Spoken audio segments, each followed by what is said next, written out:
మంత్రశాస్త్రం ప్రకారంగా దేవీ తత్వవిధి తంత్రవిధి ప్రకారంగా నవార్ణ మంత్రం నవాక్షర మంత్రమే అన్నిటికన్నా గొప్ప మంత్రంగా ఆది మంత్రంగా భగవతి యొక్క మూల మంత్రంగా చెప్తారు. అది అంబికాదేవి యొక్క అనుగ్రహంతో త్రిమూర్తులకు లభించినటువంటి సిద్ధి. లలితా మంత్రం కూడా ఇస్తారు.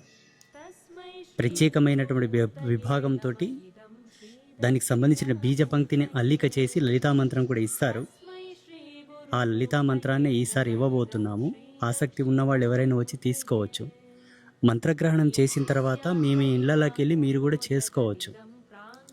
ఇక్కడనే అంబాత్రయ క్షేత్రంలో ఉండి 9 రోజులు ఉపాసన క్రమంతో ఉండి చేస్తామన్నా చేసుకోవచ్చు, ఉపాసించవచ్చు. ఉద్యోగరీత్యా రాలేని వాళ్ళు మీ ఇళ్లలో మీరే ఉండి చేసుకోవచ్చు. దానికి సంబంధించినటువంటి నియమాలు పద్ధతిని మంత్రప్రదానం చేసే రోజు చెప్తారు.